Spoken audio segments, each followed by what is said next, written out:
Charles et Camilla, Kate et William, Harry et Meghan. Au Royaume-Uni, les mariages princiers se déroulent toujours un peu de la même façon. La reine arrive en dernier dans la chapelle, juste avant les mariés.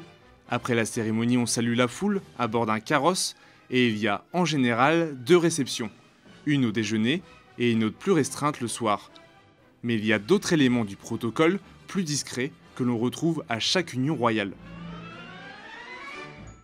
D'abord, un mariage ne peut avoir lieu qu'avec l'accord d'Élisabeth II, en tout cas pour les 6 premiers dans l'ordre de succession au trône britannique, et ce depuis une loi de 2013. En 2018, Harry et Meghan ont donc reçu ça. Une jolie lettre colorée, signée par la reine elle-même. Please. Boom. Pendant longtemps, pour obtenir cet accord, il ne fallait surtout pas être catholique. Ce n'est plus le cas depuis 2013, mais pour éviter toute polémique, Meghan Markle s'est tout de même convertie à l'anglicanisme avant le jour J. Autre détail que l'on retrouve d'un mariage à l'autre, l'alliance en or gallois. Une tradition conservée depuis qu'une pépite a été offerte à la famille royale dans les années 20. Et même si aujourd'hui la pépite d'origine n'existe plus, c'est toujours cet or qui est utilisé.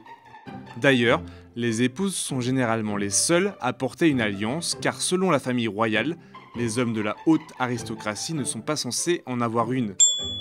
Seul le prince Charles a dérogé à cette règle lors de ses mariages avec Diana, puis avec Camilla.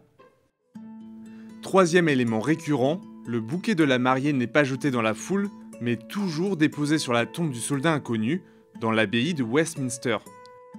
Une tradition instaurée par la mère d'Élisabeth II pour honorer son frère tué pendant la Première Guerre mondiale. Aujourd'hui, c'est surtout un acte de mémoire pour les soldats anglais morts pour la patrie. Du côté des invités, on reçoit toujours un document avec toutes les règles à respecter le jour J. Cependant, si celui de Kate et William faisait 22 pages, le livret de Meghan et Harry n'en fait que 7. Parmi les restrictions, pas de photos, pas de bagages à main, pas d'épée. Et en ce qui concerne le dress code, un chapeau pour les femmes et pour les hommes, une tenue de mariage classique, un uniforme militaire ou un costume de ville. Enfin, traditionnellement, le gâteau royal est aux fruits séchés et aux épices. À l'origine, c'était un symbole de la richesse et de la prospérité de l'Empire britannique, car les ingrédients venaient des 4 coins du globe. Mais il y a une autre raison. À la fin des festivités, chaque invité reçoit un morceau par courrier avec une lettre de remerciement. Or, comme les fruits séchés se conservent plus facilement, cela facilite l'envoi. En 2015, une part du gâteau du mariage d'Élisabeth II a même été vendue aux enchères près de 70 ans après sa conception.